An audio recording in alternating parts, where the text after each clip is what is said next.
নমস্কার, food life love চ্যানেলে আপনাদের সকলকে স্বাগত। বাইরে বেশ বৃষ্টি হচ্ছে জানেন, কদিন ধরে বৃষ্টি হয়েই চলেছে। আর মনটা কিছু একটু ভাজা পোড়া খাওয়ার মন চাইছে। আর এই জলের মধ্যে বেরোনো তো সম্ভব নয়, তাই বাড়িতেই খুব সহজ পদ্ধতিতে বিকেলের স্ন্যাক্সে বানিয়ে নেওয়া যেতেই পারে চিকেন কাটলেট। কীভাবে বানাচ্ছি আপনারা স্টেপ বাই স্টেপ দেখতে থাকুন। আর দেখবেন এই বর্ষাকালে বৃষ্টি পড়লেই না একটু ভাজা পোড়া খাওয়ার কিন্তু মন চায়। তাই সবসময় তো বাজার থেকে কিনে আনা সম্ভব নয়, তাই খুব চটজলদি বানিয়ে আপনারা ফ্রোজেনও করে রাখতে পারেন চিকেন কাটলেট। কীভাবে বানাচ্ছি আপনারা দেখতে থাকুন। প্রথমে দেখলেন চিকেনগুলোকে, এখানে 1 কেজি চিকেন ছিল। চিকেনটাকে সবটাই আমি একটা চপার দিয়ে কেটে খুব ভালো করে কিমা বানিয়ে নিলাম। কিমার থেকেও ছোট ছোট সাইজ করতে হবে, যাতে মাংসটা হাতে করে মাখলে খুব ভালো করে একটা মণ্ড তৈরি হয়ে যায়। এবার মাংসটার মধ্যে দিয়ে দিলাম 2 বড় সাইজের পেঁয়াজ কুচানো, তার সাথে দিয়ে দিলাম ঝালের অনুপাতে লঙ্কা বাটা, ছোটো চামচের 1 চামচ ভর্তি ভর্তি করে রসুন বাটা, ছোটো চামচের 1 চামচ রসুনের অনুপাতে একটু কম আদা বাটা, তার সাথে জিরে গুঁড়ো, ধনে গুঁড়ো, হলুদ গুঁড়ো, গরম মশলা গুঁড়ো, আর দিয়েছিলাম ধনে আর জিরে একটু হালকা কড়াইয়ে ভেজে নিয়ে সেটাকে হামাল দিস্তায় গুঁড়ো করে রেখেছিলাম। সেটা এখানে 1.5 টিস্পুন মতো দিয়েছি। তার সাথে দিয়েছি পরিমাণ মতো লবণ আর আধখানা একটা বড় সাইজের লেবুর আধখানা পাতিলেবুর রস। তার সাথে দিয়ে দেবো ধনেপাতা কুচি বেশ অনেকটা মতো। আপনাদের কাছে যদি পুদিনা পাতা থাকে তাহলে তাও একটু দিয়ে দিতে পারেন। সব শেষে দিয়ে দিলাম 2 চামচ ব্রেড ক্রাম্বস। আমি এখানে নর্মাল যে ব্রেড হয় সেই ব্রেডটাকে একটু মিক্সিতে ঘুরিয়ে ব্রেড ক্রাম্বস বানিয়ে নিয়েছিলাম। আর লাস্টে কালারের জন্য দিয়ে দিলাম অল্প একটু কাশ্মীরি গুঁড়ো লঙ্কা। এতে রঙটা খুব সুন্দর আসে, খুব বেশি মশলার প্রয়োজন হয় না, স্বাদ হয় কিন্তু দুর্দান্ত। আপনারা অবশ্যই এই বর্ষা যাওয়ার আগেই বা বৃষ্টির দিন যাওয়ার আগেই একবার অবশ্যই এরকমভাবে চিকেন কাটলেট বানিয়ে খেয়ে দেখবেন। সত্যি বলতে অসাধারণ খেতে হয়, বাজারের থেকেও খুব ভালো স্বাদ হয়। খুব ভালো করে দেখুন মাংসর ডোটাকে কিন্তু মেখে নিয়েছি। আর একটা জিনিস যেটা দিয়েছিলাম সেটা হয়তো কোনো কারণে ভিডিও করে ওঠা হয়নি, সেটা হচ্ছে বড় চামচের 2 চামচ গলানো বাটার। অবশ্যই কিন্তু আপনারা দেবেন, তাহলে ভেতরটা মানে পুরটা না খুব ভালো ময়েস্ট থাকবে, জুসি থাকবে। দেখুন মণ্ডটাকে খুব ভালো করে একটা করে লেচি করে নিয়েছি, যাতে সমানভাবে ইকুয়ালি আমরা প্রত্যেকটা কাটলেট বানাতে পারি।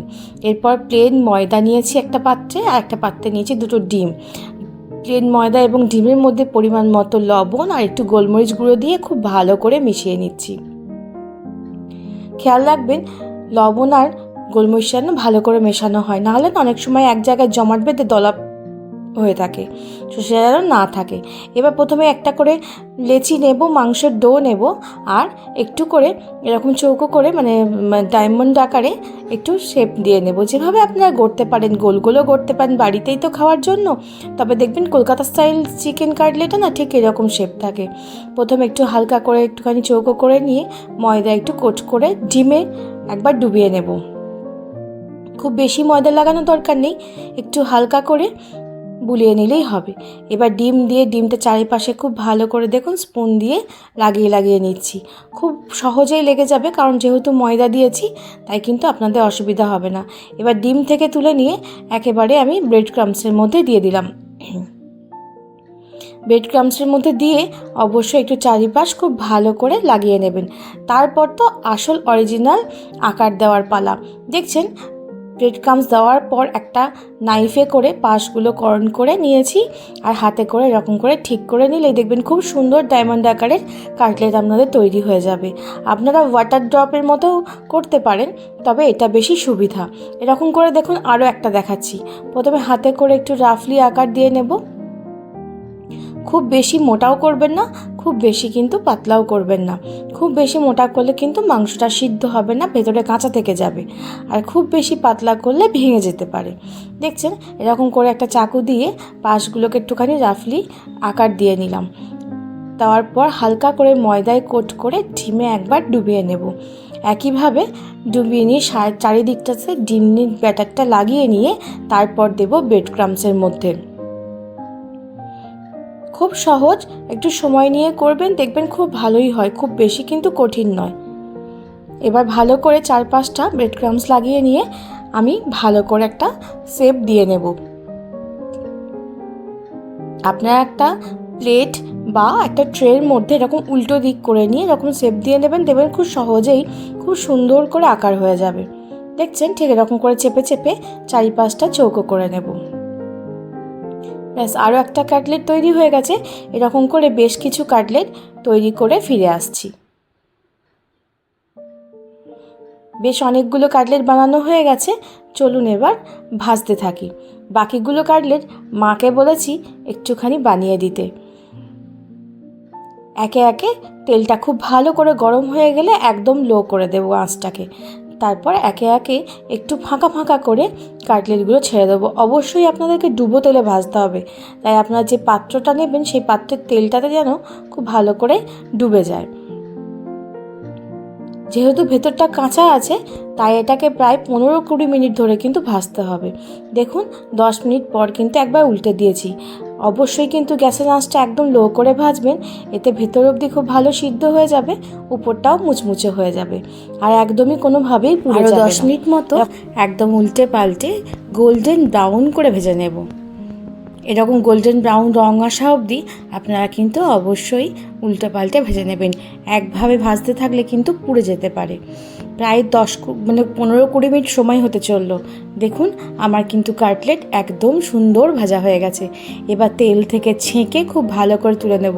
দেখছেন কত সুন্দর ফুলে ফুলেও হয়ে গেছে, মানে ভিতর অবধি খুব ভালো করে সিদ্ধও হয়ে গেছে। তবে কাটলেট তোলার আগে না গ্যাসের আঁচটা একটু হাই করে দেবেন, তাহলে তেলটা বেশি অবজর্বও হবে না, আবার খুব সুন্দরভাবে ছাঁকাও হয়ে যাবে। ব্যাস, আমার কাটলেট তো একদম তৈরি।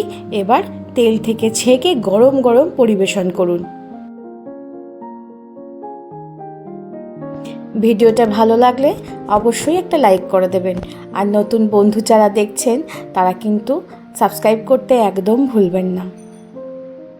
তেল থেকে খুব ভালো করে ছেঁকে তুলে নিয়ে তারপর আপনাদেরকে দেখাচ্ছি।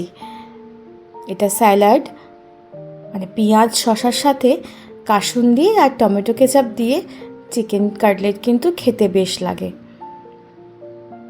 একটু সময় ধরে দেখবেন কড়াই বা সসপ্যানের গায়ে ধরে রাখলে তেলটা খুব সহজেই খুব ভালো করে ঝরে যাচ্ছে। দেখছেন কালারটা কত সুন্দর এসছে, আর গোটা বাড়ি রান্নাঘর একদম কাটলেটের ভাজা গন্ধে মোমো করছে। আপনাদের একটা কেটে দেখাবো। ভেতর থেকে খুব সফট আর জুসি হয়েছে, আর ওপর থেকে কিন্তু খুব ক্রাঞ্চি হয়েছে। অবশ্যই একবার আপনারা এভাবে চিকেন কাটলেট বানিয়ে আমাকে কমেন্ট করতে জানাতে কিন্তু ভুলবেন না যে আপনাদের চিকেন কাটলেট কেমন লেগেছে। দেখুন একটা কেটে দেখাই। আবার ওপরের যে লেয়ারটা না কোটিংয়ের, সেটাও বেশ পাতলা আর খুব থিন আর খুব মুচমুচে হয়েছে। দেখছেন ভেতরে চিকেনের ঠাসা পুর আর উপরে পাতলা একটা ক্রাঞ্চি লেয়ার। ওহ, আজকে বিকালটাই জমে যাবে। আপনারা সবাই খুব ভালো থাকবেন, সুস্থ থাকবেন আর সকলকে ভালো রাখবেন।